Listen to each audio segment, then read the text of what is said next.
friends. How many of you have been struggling to come on time to office?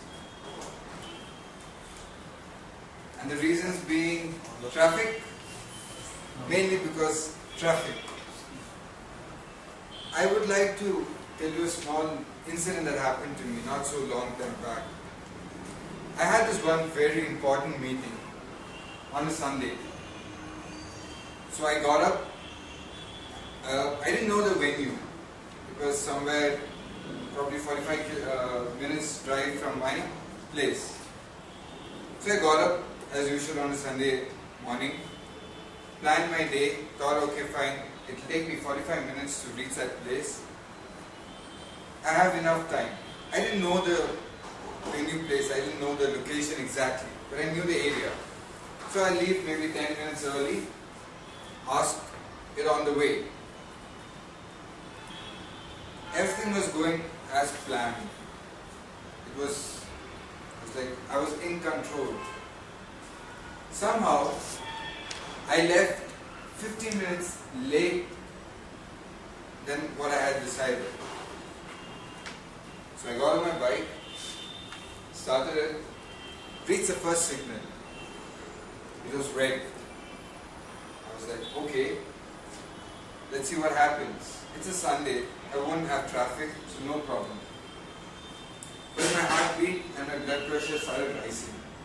Will I reach? Because I'm already 15 minutes late. I decided to do next best thing, that is ride fast as I could on the bike which I have. There is a very famous saying, man proposes, God disposes. That's exactly what happened. On that particular Sunday, the roads were full of traffic. Every signal that I met was red. I had to zigzag through all the vehicles to reach there. Finally I reached there. I reached the destination, I was like, okay. But guess what? I reached an hour late on a Sunday. And as I reached there, the meeting was over. People were coming out. And the funny part is, most of the material for the meeting was with me. So that's where I realized something that's really important in our life, that's called time. You know, for me, time is something that is very precious.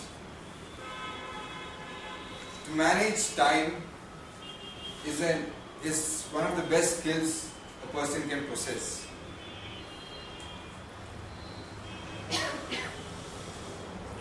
Time once lost doesn't come back.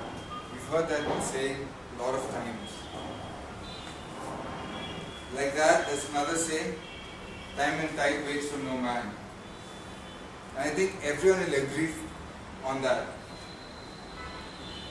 To manage your time, I feel the best and the easiest method to start with is listing out the options available, what you need to do on a daily basis to start with. To prioritize what is important to finish, what is not, what is critical.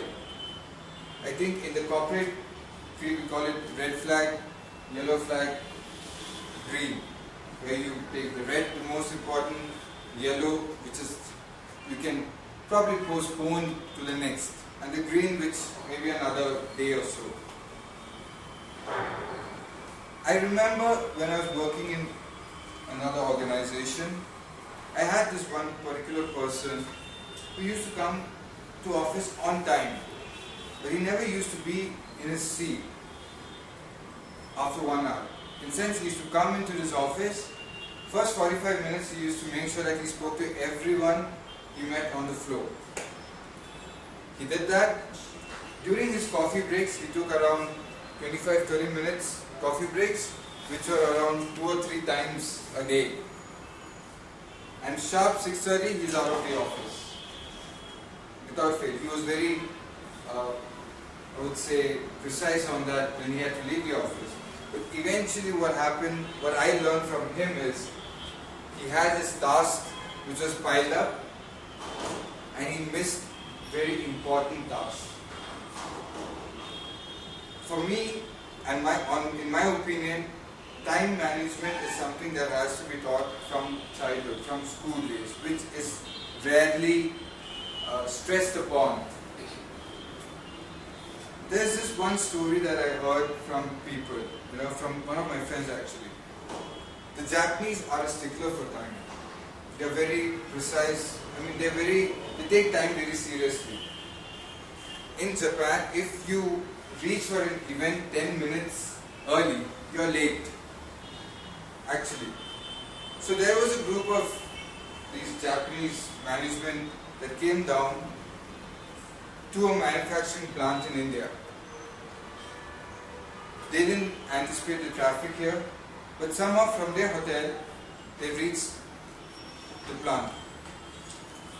They were greeted by a few Indians, and the Japanese were glad.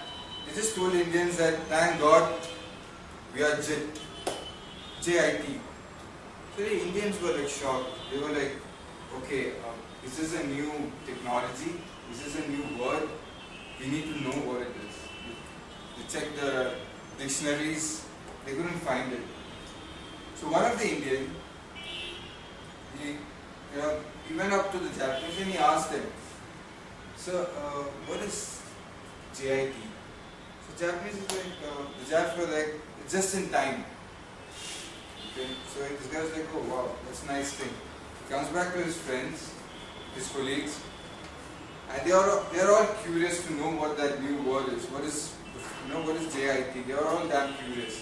He comes back, he asks one of his, he tells his friends that JIT means just in time. And one of his colleagues just starts laughing. He's like, "That's no big deal. We Indians are always in shit." Means somehow in time. Yeah?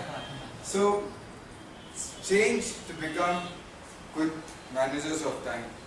Change is the only thing that's constant.